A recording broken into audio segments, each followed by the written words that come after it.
ਆਖਰੀ ਦਰਸ਼ਕਾਂ ਦਾ ਸਵਾਗਤ। ਮੈਂ ਕਮਲਜੀਤ ਸਿੱਧੂ ਪ੍ਰੋਗਰਾਮ ਖਬਰਾਂ ਦੀ ਖਬਰ ਲੈ ਕੇ ਹਾਜ਼ਰ ਹਾਂ। ਦੋ ਮੁੱਦਿਆਂ ਦੇ ਉੱਤੇ ਗੱਲਬਾਤ ਹੋਵੇਗੀ। ਪਹਿਲਾ ਮੁੱਦਾ ਇਹ ਹੈ ਕਿ ਆਨੰਦ ਮੈਰਿਜ ਐਕਟ ਜੋ ਆ ਉਸ ਨੂੰ ਇਨ ਬਿਨ ਲਾਗੂ ਕਰਨ ਦੀ ਸੀਐਮ ਨੇ ਹਾਮੀ ਭਰੀ ਹੈ। ਤਾਂ ਦੂਸਰਾ ਜੋ ਮਸਲਾ ਆ ਉਹ ਪਰਾਲੀ ਦੀ ਸਮੱਸਿਆ ਨੂੰ ਲੈ ਕੇ ਆ। ਪਰਾਲੀ ਦੀ ਸਮੱਸਿਆ ਦੇ ਨਾਲ ਤਲਖੀਆਂ ਤੇ ਗੰਧਲਾ ਹੋ ਰਿਹਾ ਵਾਤਾਵਰਨ, ਇਹ ਵਿਸ਼ਿਆਂ ਦੇ ਉੱਤੇ ਗੱਲਬਾਤ ਹੋਊਗੀ। ਪਹਿਲੇ ਵਿਸ਼ੇ ਬੰਨੀ ਆਉਣੇ ਹੈ। ਭਗਵੰਤ ਮਾਨ ਕੱਲ੍ਹ ਤਖਤ ਸ਼੍ਰੀ ਕੇਸਗੜ੍ਹ ਸਾਹਿਬ ਵਿਖੇ ਆਏ ਆ ਕਿ ਉਹਨਾਂ ਨੇ ਇੱਕ ਅਹਿਮ ਐਲਾਨ ਜੋ ਕੀਤਾ ਆ, ਉਹ ਐਲਾਨ ਇਹ ਕੀਤਾ ਆ ਕਿ ਆਨੰਦ ਮੈਰਿਜ ਐਕਟ ਜਿਹੜਾ ਕਿ ਕਾਫੀ ਚਿਰ ਦਾ ਤਾਂ ਪਾਸ ਹੋਇਆ ਹੋਇਆ ਸੀਗਾ, ਪਰ ਉਸ ਨੂੰ ਲਾਗੂ ਨਹੀਂ ਸੀ ਕੀਤਾ ਗਿਆ। ਜਦੋਂ ਕਿ ਹੈਰਾਨੀ ਦੀ ਗੱਲ ਇੱਥੇ ਇਹ ਹੈ ਕਿ ਸਾਡੇ ਗੁਆਂਢੀ ਸੂਬੇ ਹਰਿਆਣੇ ਦੇ ਵਿੱਚ ਆਨੰਦ ਮੈਰਿਜ ਐਕਟ ਲਾਗੂ ਆ। ਖਾਸ ਤੌਰ 'ਤੇ ਜਿਹੜੇ ਸਿੱਖਾਂ ਦੇ ਵਿਆਹ ਹੁੰਦੇ ਆ, ਸਿੱਖਾਂ ਦੇ ਵਿਆਹਾਂ ਦੇ ਉੱਤੇ ਹੁਣ ਤੱਕ ਪੰਜਾਬ ਵਿੱਚ ਇਹ ਹਾਲਾਤ ਬਣੇ ਹੋਏ ਆ ਕਿ ਹਿੰਦੂ ਮੈਰਿਜ ਐਕਟ ਦੇ ਅਨੁਸਾਰ ਹੀ ਰਜਿਸਟਰਡ ਕੀਤੇ ਜਾਂਦੇ ਸੀ, ਜਦੋਂ ਕਿ ਸਿੱਖ ਮੈਰਿਜ ਐਕਟ ਦੇ ਅਨੁਸਾਰ ਸਿੱਖਾਂ ਦੇ ਜਿਹੜੇ ਵਿਆਹ ਸੀਗੇ ਉਹ ਰਜਿਸਟਰਡ ਹੋਣੇ ਚਾਹੀਦੇ ਸੀ, ਜਦੋਂ ਕਿ ਹਰਿਆਣੇ ਦੇ ਵਿੱਚ ਇਹ ਲਾਗੂ ਹੋ ਚੁੱਕਿਆ ਸੀਗਾ ਪਹਿਲਾਂ। ਪਰ ਜਿਹੜੀਆਂ ਸਾਡੀਆਂ ਪਿਛਲੀਆਂ ਸਰਕਾਰਾਂ ਰਹੀਆਂ ਉਹਨਾਂ ਦੇ ਬਾਰੇ ਭਗਵੰਤ ਮਾਨ ਹੋਰਾਂ ਨੇ ਕਿਹਾ ਕਿ ਪਿਛਲੀਆਂ ਸਰਕਾਰਾਂ ਨੇ ਇਸ ਬਾਰੇ ਕੋਈ ਤਰੱਦਦ ਹੀ ਨਹੀਂ ਕੀਤਾ ਗਾ ਕਿ ਇਸ ਨੂੰ ਲਾਗੂ ਕੀਤਾ ਜਾਵੇ। ਹਾਲਾਂਕਿ ਸਰਕਾਰ ਦੇ ਵੱਲੋਂ ਇਹ ਗੱਲ ਵੀ ਪੁੱਛੀ ਗਈ ਹੈ ਕਿ ਤੁਸੀਂ ਲਾਗੂ ਕਿਉਂ ਨਹੀਂ ਕੀਤਾ ਗਾ, ਪ੍ਰਸ਼ਾਸਨ ਨੂੰ ਪੁੱਛਿਆ, ਜ਼ਿਲ੍ਹਾ ਵਾਈਜ਼ ਕੀਤਾ, ਕਿਉਂਕਿ ਜਿੱਥੇ ਜਿੱਥੇ ਵਿਆਹ ਹੁੰਦੇ ਉੱਥੋਂ ਦਾ ਪ੍ਰਸ਼ਾਸਨ ਦੇ ਕੋਲੇ ਇਹ ਰਜਿਸਟ੍ਰੇਸ਼ਨ ਜਿਹੜੀ ਆ ਉਹ ਕਰਾਉਣੀ ਹੁੰਦੀ ਆ, ਪਰ ਪ੍ਰਸ਼ਾਸਨ ਅਧਿਕਾਰੀਆਂ ਵੱਲੋਂ ਕੋਈ ਤਸੱਲੀ ਬਖਸ਼ ਇਸ ਬਾਰੇ ਜਵਾਬ ਨਹੀਂ ਦਿੱਤਾ ਗਿਆ ਸੀਗਾ। ਇੱਥੇ ਜ਼ਿਕਰ ਕਰ ਲੈਣਾ ਬਣਦਾ ਆ ਕਿ ਆਨੰਦ ਮੈਰਿਜ ਐਕਟ ਨੂੰ ਲਾਗੂ ਕਰਵਾਉਣ ਦੇ ਵਿੱਚ ਜਿਹੜਾ ਪੰਜਾਬ ਆ ਉਹ ਪਛੜਿਆ, ਤੇ ਇਸ ਦਾ ਨੋਟੀਫਿਕੇਸ਼ਨ ਜਿਹੜਾ ਆ ਉਹ ਕਈ ਵਾਰੀ ਪਹਿਲਾਂ ਹੋ ਗਿਆ ਸੀ, ਪਰ ਇਸ ਨੂੰ ਪੰਜਾਬ ਵਿੱਚ ਪੂਰਨ ਰੂਪ ਦੇ ਵਿੱਚ ਅਮਲ ਦੇ ਵਿੱਚ ਨਹੀਂ ਲਿਆਂਦਾ ਗਿਆ ਸੀਗਾ। ਮਾਨ ਨੇ ਤਖਤ ਸ਼੍ਰੀ ਕੇਸਗੜ੍ਹ ਸਾਹਿਬ ਕੱਲ੍ਹ ਜਦੋਂ ਮੱਥਾ ਟੇਕਿਆ ਤੇ ਉਸ ਤੋਂ ਬਾਅਦ ਜਦੋਂ ਉਹ ਮੀਡੀਆ ਨਾਲ ਗੱਲਬਾਤ ਕਰ ਰਹੇ ਸੀਗੇ ਤੇ ਉਸ ਵਕਤ ਉਹਨਾਂ ਨੇ ਇਸ ਦਾ ਐਲਾਨ ਕੀਤਾ। ਆਓ ਪਹਿਲਾਂ ਉਹ ਸਟੇਟਮੈਂਟ ਸੁਣਦੇ ਹਾਂ ਜਿਸ ਵਿੱਚ ਭਗਵੰਤ ਮਾਨ ਹੋਰਾਂ ਨੇ ਹਾਮੀ ਭਰੀ ਹੈ ਕਿ ਆਨੰਦ ਮੈਰਿਜ ਐਕਟ ਜੋ ਆ ਉਹ ਇਨ ਬਿਨ ਲਾਗੂ ਕੀਤਾ ਜਾਊਗਾ। ਅੱਜ ਇੱਕ ਖਾਸ ਐਲਾਨ ਮੈਂ ਇੱਥੋਂ ਇਸ ਧਰਤੀ ਤੋਂ ਕਰਨ ਜਾ ਰਿਹਾ। ਆਨੰਦ ਮੈਰਿਜ ਐਕਟ ਜਿਹੜਾ 2016 ਚ ਵੀ ਨੋਟੀਫਿਕੇਸ਼ਨ ਤਾਂ ਹੋ ਗਈ ਸੀ, ਉਹ ਪਤਾ ਹੀ ਨਹੀਂ ਕਿੱਧਰ ਗਿਆ, ਲਾਗੂ ਨਹੀਂ ਹੋਇਆ, ਜਾਗਰੂਕਤਾ ਹੀ ਨਹੀਂ ਹੈਗੀ ਲੋਕਾਂ 'ਚ, ਤਹਿਸੀਲਦਾਰ ਲੈਵਲ ਤੱਕ ਖਤਮ ਹੀ ਹੋ ਜਾਂਦਾ ਉਹ। ਸੋ ਆਨੰਦ ਮੈਰਿਜ ਐਕਟ ਜਿਹੜਾ ਹੈ ਉਹਨੂੰ ਅਸੀਂ ਪੂਰਨ ਰੂਪ 'ਚ ਲਾਗੂ ਕਰਾਂਗੇ ਔਰ ਜਾਗਰੂਕਤਾ ਵੀ ਲੋਕਾਂ ਦੇ ਵਿੱਚ ਲੈ ਕੇ ਆਵਾਂਗੇ, ਪ੍ਰਚਾਰ ਵੀ ਕਰਾਂਗੇ ਉਹਦਾ ਕਿ ਦੇਖੋ 22 ਸੂਬਿਆਂ ਦੇ ਵਿੱਚ ਲਾਗੂ ਹੈ, ਅਰੁਣਾਚਲ ਪ੍ਰਦੇਸ਼ 'ਚ ਲਾਗੂ ਹੈ, ਤਾਮਿਲਨਾਡੂ 'ਚ ਲਾਗੂ ਹੈ, ਦਿੱਲੀ 'ਚ ਸਰਕਾਰ ਨੇ ਲਾਗੂ ਕੀਤਾ ਹੋਇਆ, ਹਰਿਆਣੇ 'ਚ ਲਾਗੂ ਹੈ। ਤਾਂ ਪੰਜਾਬ ਦੇ ਵਿੱਚ ਇੰਨੀ ਦੇਰੀ ਹੋਈ, ਪਰ ਫਿਰ ਵੀ ਉਸ ਤੋਂ ਬਾਅਦ ਵੀ ਅੱਜ ਪਤਾ ਨਹੀਂ ਹੈਗਾ ਜ਼ਿਆਦਾਤਰ ਲੋਕਾਂ ਨੂੰ ਕਿ ਆਨੰਦ ਮੈਰਿਜ ਐਕਟ ਦੇ ਅਧੀਨ ਉਹ ਆਪਣੀਆਂ ਜਿਹੜੇ ਸਿੱਖ ਪਰਿਵਾਰ ਨੇ ਆਪਣੀਆਂ ਸ਼ਾਦੀਆਂ ਜਿਹੜੀਆਂ ਉਹ ਆਨੰਦ ਮੈਰਿਜ ਐਕਟ ਦੇ ਅੰਦਰ ਰਜਿਸਟਰ ਕਰਵਾ ਸਕਦੇ। ਸੋ ਆਨੰਦ ਮੈਰਿਜ ਐਕਟ ਨੂੰ ਪੂਰਨ ਰੂਪ 'ਚ ਲਾਗੂ ਕੀਤਾ ਜਾਊਗਾ ਅਤੇ ਨਾਲ ਉਹਦਾ ਪ੍ਰਚਾਰ ਵੀ ਕੀਤਾ ਜਾਊਗਾ, ਪ੍ਰਸਾਰ ਵੀ ਕੀਤਾ ਜਾਊਗਾ ਤੇ ਜਾਗਰੂਕਤਾ ਵੀ ਲਿਆਂਦੀ ਜਾਊਗੀ, ਤਾਂ ਕਿ ਜਿਹੜਾ ਨੋਟੀਫਿਕੇਸ਼ਨ ਜਾਰੀ ਹੋਇਆ 2016 'ਚ ਜਸਟ ਐਂ ਲੱਗਦਾ ਉਹ ਸਿਰਫ ਇੱਕ ਫਾਰਮੈਲਿਟੀ ਲਈ ਨੋਟੀਫਿਕੇਸ਼ਨ ਜਾਰੀ ਕਰਤਾ, ਪਤਾ ਨਹੀਂ ਸੀ ਉਹਦਾ।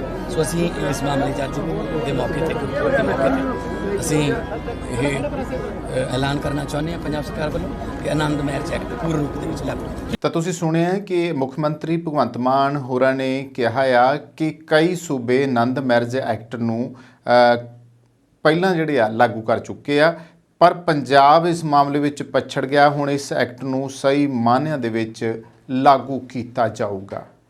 ਅਸਲ ਦੇ ਵਿੱਚ ਆਨੰਦ ਮੈਰਿਜ ਐਕਟ ਦੋਸਤੋ ਹੁਣ ਅਸੀਂ ਗੱਲ ਕਰ ਰਹੇ ਹਾਂ ਤੁਹਾਡੇ ਨਾਲ, ਹੈ ਕੀ ਅਸਲ ਦੇ ਵਿੱਚ ਆਨੰਦ ਮੈਰਿਜ ਐਕਟ ਦੇ ਉੱਤੇ ਆਪਾਂ ਗੱਲ ਕਰਦੇ ਹਾਂ ਕਿ ਹੈ ਕੀ ਆ ਇਹ ਸਾਰਾ ਕੁਛ।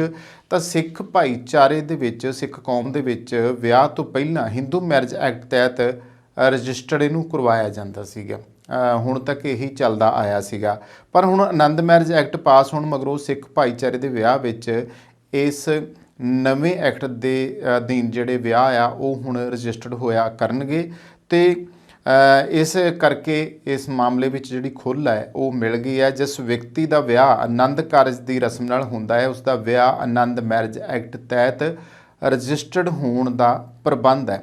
ਪੰਜਾਬ ਸਰਕਾਰ ਨੇ ਇਸ ਬਾਰੇ ਬਕਾਇਦਾ ਕਾਫੀ ਵਰੇ ਪਹਿਲਾਂ ਇੱਕ ਪ੍ਰੋਫਾਰਮਾ ਜਾਰੀ ਕੀਤਾ ਸੀਗਾ, ਤੇ ਆਨੰਦ ਮੈਰਿਜ ਐਕਟ ਆਜ਼ਾਦੀ ਤੋਂ ਪਹਿਲਾਂ ਵਰ੍ਹਾ 1909 ਦੇ ਵਿੱਚ ਬਣਿਆ ਸੀ। ਦੇਖੋ ਕਿਹੜੇ ਵੇਲੇ ਦਾ ਬਣਿਆ ਹੋਇਆ ਆਨੰਦ ਮੈਰਿਜ ਐਕਟ, ਅਤੇ ਵੰਡ ਮਗਰੋਂ ਸਿੱਖ ਭਾਈਚਾਰੇ ਦੇ ਵਿਆਹ ਹਿੰਦੂ ਮੈਰਿਜ ਐਕਟ ਤਹਿਤ ਰਜਿਸਟਰਡ ਹੋਣ ਲੱਗੇ ਸੀਗੇ। ਤਤਕਾਲੀ ਰਾਜ ਸਭਾ ਮੈਂਬਰ ਅਤੇ ਕੌਮੀ ਘੱਟ ਗਿਣਤੀਆਂ ਕਮਿਸ਼ਨ ਦੇ ਚੇਅਰਮੈਨ ਤਰਲੋਚਨ ਸਿੰਘ ਨੇ ਵਰ੍ਹਾ 2004 ਦੇ ਵਿੱਚ ਇੱਕ ਪਾਰਲੀਮੈਂਟ ਦੇ ਵਿੱਚ ਗੱਲ ਕੀਤੀ ਸੀਗੀ ਕਿ ਇਸ ਬਾਰੇ ਪ੍ਰਾਈਵੇਟ ਮੈਂਬਰ ਬਿੱਲ ਵੀ ਲਿਆਂਦਾ ਸੀ। ਇਸ ਮੁੱਦੇ ਨੂੰ ਉਹਨਾਂ ਨੇ ਜ਼ੋਰ ਸ਼ੋਰ ਨਾਲ ਚੁੱਕਿਆ ਸੀਗਾ। ਇਸ ਮਗਰੋਂ ਲੰਮਾ ਸਮਾਂ ਜਿਹੜਾ ਇਹ ਮਾਮਲਾ ਆ ਇਹ ਲਟਕਿਆ ਰਿਹਾ, ਕਿਉਂਕਿ ਸਰਕਾਰਾਂ ਇਸ ਮਾਮਲੇ ਵਿੱਚ ਪਿਛਲੀਆਂ ਨੇ ਕੋਈ ਵੀ ਇਹੋ ਜਿਹਾ ਤਰੱਦਦ ਨਹੀਂ ਕੀਤਾ ਕਿ ਇਸ ਨੂੰ ਲਾਗੂ ਕੀਤਾ ਜਾ ਸਕੇ। ਪਾਰਲੀਮੈਂਟ ਦੇ ਬਜਟ ਸੈਸ਼ਨ ਵਿੱਚ ਅਖੀਰ 7 ਜੂਨ 2012 'ਚ ਆਨੰਦ ਮੈਰਿਜ ਸੋਧ ਬਿੱਲ ਪਾਸ ਹੋ ਗਿਆ। ਇਹ ਵਿਆਹ ਰਜਿਸਟਰਡ ਤਾਂ ਹੋਏ, ਪਰ ਸਿਰਫ ਹਿੰਦੂ ਮੈਰਿਜ ਐਕਟ ਤਹਿਤ ਅਤੇ ਪੰਜਾਬ ਦੇ ਗ੍ਰਹਿ ਮਹਿਕਮੇ ਵੱਲੋਂ ਪ੍ਰਾਪਤ ਜਾਣਕਾਰੀ ਅਨੁਸਾਰ ਇਸ ਸੰਬੰਧੀ ਸਰਕਾਰ ਨੇ 2 ਵਾਰ ਸਾਰੇ ਡਿਪਟੀ ਕਮਿਸ਼ਨਰਾਂ ਨੂੰ ਪੱਤਰ ਜਾਰੀ ਕਰਕੇ ਉਹਨਾਂ ਕੋਲੋਂ ਇਸ ਬਾਰੇ ਜਵਾਬ ਮੰਗਿਆ ਸੀ, ਪਰ ਸੂਬੇ ਦੇ ਕਿਸੇ ਵੀ ਰਜਿਸਟਰਾਰ ਦਫ਼ਤਰ ਨੇ ਆਪਣੇ ਕੰਪਿਊਟਰ ਵਿੱਚ ਆਨੰਦ ਮੈਰਿਜ ਐਕਟ ਨੂੰ ਇੰਸਟਾਲ ਨਹੀਂ ਕੀਤਾ। ਸੂਬੇ ਦੀਆਂ ਤਹਿਸੀਲਾਂ ਦੀ ਅਗਰ ਗੱਲ ਕੀਤੀ ਜਾਵੇ ਤਾਂ ਨਵਾਂ ਸ਼ਹਿਰ, ਬਲਾਚੌਰ, ਬੰਗਾ, ਦਸੂਹਾ, ਗੜ੍ਹਸ਼ੰਕਰ, ਮੁਕੇਰੀਆਂ ਨੇ ਹੀ ਸਰਕਾਰ ਦੇ ਪੱਤਰ ਦਾ ਜਵਾਬ ਦਿੱਤਾ, ਜਦੋਂ ਕਿ ਬਾਕੀਆਂ ਨੇ ਕੋਈ ਜਵਾਬ ਨਹੀਂ ਦਿੱਤਾ। ਤੇ ਮੁਸ਼ਕਲ ਉਹਨਾਂ ਸਿੱਖ ਜੋੜਿਆਂ ਨੂੰ ਹੁੰਦੀ ਹੈ ਜਿਨ੍ਹਾਂ ਨੇ ਦੋਸਤੋ ਵਿਦੇਸ਼ ਜਾਣਾ ਹੁੰਦਾ ਆ ਤੇ ਉਹਨਾਂ ਨੇ ਵੀਜ਼ਾ ਅਪਲਾਈ ਕਰਨਾ ਹੁੰਦਾ। ਉਹਨਾਂ ਨੂੰ ਦੇਸ਼ ਅਤੇ ਖਾਸ ਤੌਰ ਤੇ ਵਿਦੇਸ਼ ਵਿੱਚ ਕਈ ਸਮੱਸਿਆਵਾਂ ਦਾ ਸਾਹਮਣਾ ਕਰਨਾ ਪੈਂਦਾ ਆ। ਜੇ ਸਿੱਖ ਜੋੜਿਆਂ ਦੇ ਵਿਆਹ ਆਨੰਦ ਮੈਰਿਜ ਐਕਟ ਤਹਿਤ ਰਜਿਸਟਰਡ ਹੋ ਜਾਣ ਤਾਂ ਉਹਨਾਂ ਨੂੰ ਦੁਬਾਰਾ ਵਿਆਹ ਰਜਿਸਟਰ ਕਰਾਉਣ ਦੀ ਲੋੜ ਨਹੀਂ ਰਹਿੰਦੀ। ਦਿਲਚਸਪ ਗੱਲ ਇਹ ਹੈ ਕਿ ਗੁਆਂਢੀ ਸੂਬਾ ਹਰਿਆਣਾ ਇਸ ਐਕਟ ਨੂੰ ਲਾਗੂ ਕਰਨ ਵਾਲਾ ਪਹਿਲਾ ਸੂਬਾ, ਮੈਂ ਵਾਰੀ-ਵਾਰੀ ਇਸ ਕਰਕੇ ਕਹਿ ਰਿਹਾ ਹੈਗਾ ਕਿ ਦੇਖੋ ਪੰਜਾਬ ਦੇ ਵਿੱਚ ਸਿੱਖ ਭਾਈਚਾਰਾ ਆ, ਬਾਕੀ ਸੂਬਿਆਂ 'ਚ ਲਾਗੂ ਹੋ ਗਿਆ। ਭਗਵੰਤ ਮਾਨ ਹੋਰ ਦੇ ਕਹਿਣ ਅਨੁਸਾਰ ਗੁਆਂਢੀ ਸੂਬਾ ਸਾਡਾ ਜਿਹੜਾ ਹਰਿਆਣਾ ਉਹ ਉੱਥੇ ਉਹਨੂੰ ਲਾਗੂ ਕਰੀ ਬੈਠਾ, ਤੇ ਸਾਡੇ ਇੱਥੇ ਜਿਹੜਾ ਕੰਮ ਹੋਣਾ ਚਾਹੀਦਾ ਸੀ ਪਹਿਲ ਦੇ ਆਧਾਰ ਦੇ ਉੱਤੇ ਇੱਥੇ ਸਰਕਾਰਾਂ ਹੀ ਫਾਡੀ ਰਹਿ ਗਈਆਂ, ਇਸ ਦੇ ਵਿੱਚ ਹੋਇਆ ਹੀ ਕੁਛ ਨਹੀਂ ਉਹਨਾਂ ਦੇ ਵੱਲੋਂ। ਤੇ ਇਸ ਤੋਂ ਬਾਅਦ ਮੇਘਾਲਿਆ ਤੇ ਫਿਰ ਝਾਰਖੰਡ ਨੇ ਵੀ ਇਸ ਐਕਟ ਨੂੰ, ਵੇਖੋ ਕਿਹੜੇ ਸੂਬੇ ਆ ਉਹਨਾਂ ਨੇ ਵੀ ਇਸ ਐਕਟ ਨੂੰ ਨੋਟੀਫਾਈ ਕੀਤਾ, ਤੇ ਪੰਜਾਬ ਨੇ ਇਸ ਐਕਟ ਨੂੰ 16 ਅਪ੍ਰੈਲ 2016 ਨੂੰ ਨੋਟੀਫਾਈ ਕੀਤਾ ਸੀ, ਜੋ ਅਜੇ ਤੱਕ ਵੀ ਅਸਲ ਢੰਗ ਨਾਲ ਲਾਗੂ ਨਹੀਂ ਹੋ ਸਕਿਆ। ਸੋ ਕੁੱਲ ਮਿਲਾ ਕੇ ਕਹਿ ਸਕਦੇ ਹਾਂ ਕਿ ਭਗਵੰਤ ਮਾਨ ਸਰਕਾਰ ਦੀ ਪ੍ਰਸ਼ੰਸਾ ਕਰਨੀ ਬਣਦੀ ਹੈ ਕਿ ਸੀਐਮ ਮਾਨ ਵੱਲੋਂ ਜੋ ਆ ਇਸ ਨੂੰ ਪਹਿਲ ਦੇ ਆਧਾਰ ਦੇ ਉੱਤੇ ਲੈ ਕੇ ਹੁਣ ਇਨ ਬਿਨ ਲਾਗੂ ਕਰਨ ਦੀ ਗੱਲ ਕੀਤੀ ਜਾ ਰਹੀ ਆ। ਔਰ ਕਹਿ ਸਕਦੇ ਹਾਂ ਕਿ ਹੁਣ ਜਿਹੜੇ ਸਿੱਖ ਪਰਿਵਾਰ ਆ ਜਾਂ ਸਿੱਖ ਜੋੜੇ ਆ ਉਹਨਾਂ ਦੇ ਵਿਆਹ ਦੇ ਵਿੱਚ ਉਹਨਾਂ ਨੂੰ ਹੁਣ ਹਿੰਦੂ ਮੈਰਿਜ ਐਕਟ ਦੇ ਅਨੁਸਾਰ ਰਜਿਸਟਰ ਨਹੀਂ ਕਰਾਉਣੇ ਪੈਣਗੇ। ਹੁਣ ਜੋ ਆ ਸਿੱਖ ਆਨੰਦ ਮੈਰਿਜ ਐਕਟ ਦੇ ਅਨੁਸਾਰ ਹੀ ਉਹਨਾਂ ਦੇ ਵਿਆਹ ਰਜਿਸਟਰਡ ਹੋਣਗੇ। ਹੁਣ ਆਉਂਦੇ ਹਾਂ ਜੀ ਅਗਲੀ ਖਬਰ ਵੱਲ। ਪਰਾਲੀ ਪਿੱਛੇ ਤਲਖੀਆਂ ਤੇ ਗੰਧਲਾ ਹੋ ਰਿਹਾ ਵਾਤਾਵਰਨ ਆ। ਦੋਸਤੋ ਅੱਜ ਕੱਲ੍ਹ ਜਿਹੜਾ ਮਾਹੌਲ ਬਣਿਆ ਹੋਇਆ ਪੰਜਾਬ ਦਾ, ਜੇ ਤੁਸੀਂ ਧਿਆਨ ਨਾਲ ਦੇਖੋ, ਨਾ ਤਾਂ ਹੁਣ ਦਿਨ ਦਾ ਪਤਾ ਲੱਗ ਰਿਹਾ ਤੇ ਨਾ ਰਾਤ ਦਾ ਪਤਾ ਲੱਗ ਰਿਹਾ। ਧੁੰਦ ਗੁਬਾਰ ਇੰਨੀ ਕੁ ਚੜ੍ਹੀ ਹੋਈ ਆ, ਔਰ ਇਹਦੇ ਵਿੱਚ ਦੋਨੇ ਹੀ ਮੁੱਦੇ ਆ। ਕੁਛ ਦਿਨ ਪਹਿਲਾਂ ਤਾਂ ਦੀਵਾਲੀ ਟੱਪੀ ਆ, ਦੀਵਾਲੀ ਕਰਕੇ ਤਾਂ ਪ੍ਰਦੂਸ਼ਣ ਲੱਥਾ ਹੀ ਲੱਥਾ, ਪਰ ਉਸ ਦੇ ਬਾਵਜੂਦ ਪੰਜਾਬ ਸਰਕਾਰ ਵੱਲੋਂ ਵਾਰ-ਵਾਰ ਪੰਜਾਬ ਦੇ ਕਿਸਾਨਾਂ ਨੂੰ ਜਿਹੜੀ ਰਹਿੰਦ ਖੂੰਹਦ ਜਾਂ ਪਰਾਲੀ ਆ ਖੇਤਾਂ ਦੇ ਵਿੱਚ ਝੋਨਾ ਵੱਢਣ ਤੋਂ ਬਾਅਦ ਬਚੀ ਹੈ ਉਸ ਨੂੰ ਅੱਗ ਨਾ ਲਾਉਣ ਬਾਰੇ ਹਦਾਇਤਾਂ ਕੀਤੀਆਂ ਗਈਆਂ ਨੇ, ਪਰ ਇਸ ਦੇ ਬਾਵਜੂਦ ਵੀ ਜਿਹੜੇ ਬਹੁਤੇ ਕਿਸਾਨ ਆ ਉਹਨਾਂ ਵੱਲੋਂ ਪਰਾਲੀ ਨੂੰ ਅੱਗ ਲਗਾਈ ਜਾ ਰਹੀ ਹੈ, ਜਿਸ ਕਰਕੇ ਮਾਹੌਲ ਜਿਹੜਾ ਆ ਬਹੁਤ ਜਿਹੜਾ ਆਲੂਦਾ ਹੋ ਚੁੱਕਿਆ। ਬਹੁਤ ਵਾਤਾਵਰਨ ਚਗਿਰਦੇ ਦੇ ਵਿੱਚ ਆਸੇ-ਪਾਸੇ ਯਾਨੀ ਸੂਰਜ ਤਾਂ ਨਜ਼ਰ ਹੀ ਨਹੀਂ ਆਉਂਦਾ ਗਾ। ਦਿਨ ਵੇਲੇ ਇਹ ਮਹਿਸੂਸ ਹੁੰਦਾ ਪਿਆ ਕਿ ਜਿਵੇਂ ਰਾਤ ਪਈ ਹੋਵੇ ਆ। ਤਾਂ ਪੰਜਾਬ ਸਰਕਾਰ ਦੀਆਂ ਹਦਾਇਤਾਂ ਦੀ ਕਿਸਾਨਾਂ ਨੇ ਪਰਵਾਹ ਨਹੀਂ ਕੀਤੀ ਤੇ ਪਰਾਲੀ ਦੀ ਰਹਿੰਦ ਖੂੰਹਦ ਨੂੰ ਉਵੇਂ ਹੀ ਅੱਗ ਲਗਾਈ ਜਾ ਰਹੀ ਆ। ਇਹ ਸਿਲਸਿਲਾ ਲਗਾਤਾਰ ਜਾਰੀ ਹੈ, ਕਿਉਂਕਿ ਇਸ ਤੋਂ ਬਾਅਦ ਹੁਣ ਜਿਹੜਾ ਆ ਉਹ ਕਣਕ ਦੀ ਬਿਜਾਈ ਹੋਣੀ ਹੈ। ਇਸ ਕਰਕੇ ਕਿਸਾਨ ਵਾਹੋ ਦਾ ਹੀ ਲੱਗੇ ਪਏ ਆ ਕਿ ਜਲਦੀ ਤੋਂ ਜਲਦੀ ਜਿਹੜੀ ਆ ਪਰਾਲੀ ਨੂੰ ਫੂਕ ਕੇ ਉੱਥੇ ਬਾਅਦ ਵਿੱਚ ਜਿਹੜੇ ਆ ਕਣਕ ਦੀ ਬਿਜਾਈ ਆ, ਕਿਉਂਕਿ ਰੌਣੀ ਕਰਨੀ, ਬੱਤਰ ਆਊਗਾ ਫਿਰ ਕਣਕ ਬੀਜੀ ਜਾਊਗੀ, ਤੇ ਉਹ ਰੌਣੀ ਨੂੰ ਕਾਹਲੇ ਪਏ ਹੋਏ ਜਿਹੜੇ ਕਿਸਾਨ ਆ ਉਹ ਲਗਾਤਾਰ ਅੱਗ ਜਿਹੜੀ ਆ ਉਹ ਲਗਾ ਰਹੇ ਆ ਤੇ ਪਰਾਲੀ ਨੂੰ ਸਾੜਨ ਦਾ ਸਿਲਸਿਲਾ ਜਾਰੀ ਆ। ਹੁਣ ਇੱਥੇ 에ਅਰ ਕੁਆਲਿਟੀ ਦੀ ਗੱਲ ਕਰ ਦਿੰਦੇ, ਜਿਹੜੀ ਹਵਾ ਦੀ ਕੁਆਲਿਟੀ ਉਹਦਾ ਕੀ ਸਥਿਤੀ ਬਣੀ ਆ। 에ਅਰ ਕੁਆਲਿਟੀ ਦਾ ਇੰਡੈਕਸ ਲੁਧਿਆਣਾ ਦੇ ਵਿੱਚ, ਕਿਉਂਕਿ ਜਿਹੜਾ ਵੱਡਾ ਮਹਾਨਗਰ ਆ ਪੰਜਾਬ ਦਾ, ਲੁਧਿਆਣਾ 'ਚ 240 ਤੋਂ ਪਾਰ ਹੋ ਗਿਆ, ਜਿਸ ਨਾਲ ਸਮੋਗ ਵਰਗੇ ਹਾਲਾਤ ਪੈਦਾ ਹੋਣ ਲੱਗੇ ਆ। ਵਾਤਾਵਰਨ ਦੇ ਪ੍ਰਦੂਸ਼ਿਤ ਹੋਣ ਨਾਲ ਜਿਹੜਾ ਹੁਣ ਸੂਰਜ ਆ ਉਹ ਦੁਪਹਿਰ ਹੁੰਦੇ ਹੀ ਗਾਇਬ ਹੋ ਜਾਂਦਾ। ਇਸ ਤਰ੍ਹਾਂ ਲੱਗਣ ਲੱਗ ਪੈਂਦਾ ਜਿਵੇਂ ਰਾਤ ਹੋ ਗਈ ਹੋਵੇ। ਇਸ ਸਮੇਂ ਜੋ 에ਅਰ ਕੁਆਲਿਟੀ ਇੰਡੈਕਸ ਦਰਜ ਹੋਇਆ ਹੈ ਉਹ ਮਨੁੱਖੀ ਸਿਹਤ ਲਈ ਬਹੁਤ ਨੁਕਸਾਨਦਾਇਕ ਹੈ। ਇਸ ਤਰ੍ਹਾਂ ਦਾ ਵਾਤਾਵਰਣ ਜਿਹੜਾ ਆ ਉਹ ਸਾਹ ਨਾਲ ਸੰਬੰਧਿਤ ਬਿਮਾਰੀਆਂ ਦੇ ਨਾਲ ਗ੍ਰਸਤ ਲੋਕਾਂ ਲਈ ਜਾਨਲੇਵਾ ਸਾਬਤ ਹੋ ਸਕਦਾ। ਅੱਜ ਤੋਂ ਕੁਝ ਸਾਲ ਪਹਿਲਾਂ ਦੀ ਗੱਲ ਕਰੀਏ ਤਾਂ ਤਦ ਹੀ ਪਰਾਲੀ ਸਾੜਨ ਦੇ ਮਾਮਲੇ ਜ਼ਿਆਦਾ ਹੋ ਜਾਣ ਕਾਰਨ ਵਾਤਾਵਰਣ ਇਸ ਹੱਦ ਤੱਕ ਪ੍ਰਦੂਸ਼ਿਤ ਹੋ ਗਿਆ ਸੀ ਕਿ ਕਈ ਦਿਨਾਂ ਤੱਕ ਸੂਰਜ ਦੇ ਦਰਸ਼ਨ ਨਹੀਂ ਸੀ ਹੋਏਗੇ। ਹਰ ਕੋਈ ਸੂਰਜ ਦੀ ਇੱਕ ਝਲਕ ਪਾਉਣ ਦੇ ਲਈ ਜਿਹੜਾ ਸੀਗਾ ਉਹ ਬੇਤਾਬ ਹੋਇਆ ਸੀ। ਹੈਰਾਨੀ ਹੈ ਇਸ ਗੱਲ ਦੀ ਕਿ ਸੂਰਜ ਤਾਂ ਹੁਣ ਵੀ ਉਨਾ ਖੁੱਲ੍ਹ ਕੇ ਨਜ਼ਰ ਨਹੀਂ ਆ ਰਿਹਾ। ਜਿਹੜੀ ਕੜਕਵੀਂ ਜੀ ਤਿੱਖੀ ਜੀ ਧੁੱਪ ਹੈ, ਜਿਹੜੀ ਚਮਕਦੀ ਜੀ ਧੁੱਪ ਹੈ, ਉਹ ਹੁਣ ਨਜ਼ਰ ਹੀ ਨਹੀਂ ਆ ਰਹੀ ਪੰਜਾਬ ਦੇ ਵਿੱਚ। ਅਤੇ ਇਸ ਕਰਕੇ ਹੁਣ ਦਮੇ ਅਤੇ ਜਿਹੜੀਆਂ ਹੋਰ ਬਿਮਾਰੀਆਂ ਤੋਂ ਪੀੜਤ ਮਰੀਜ਼ਾਂ ਨੂੰ ਆਪਣੇ ਘਰਾਂ ਦੇ ਵਿੱਚੋਂ ਨਿਕਲਣਾ ਔਖਾ ਹੋਇਆ ਪਿਆ, ਜੋ ਕਿ ਨਾ ਤਾਂ ਮਨੁੱਖ ਅਤੇ ਨਾ ਹੀ ਪਸ਼ੂ ਜਾਤੀ ਦੇ ਹਿੱਤ ਵਿੱਚ ਆ। ਪੰਜਾਬ ਦੇ ਕਿਸਾਨਾਂ ਨੂੰ ਇਸ ਬਾਰੇ ਸੋਚਣਾ ਚਾਹੀਦਾ ਸੀ, ਪਰ ਉਹ ਸੋਚ ਨਹੀਂ ਰਹੇਗੇ।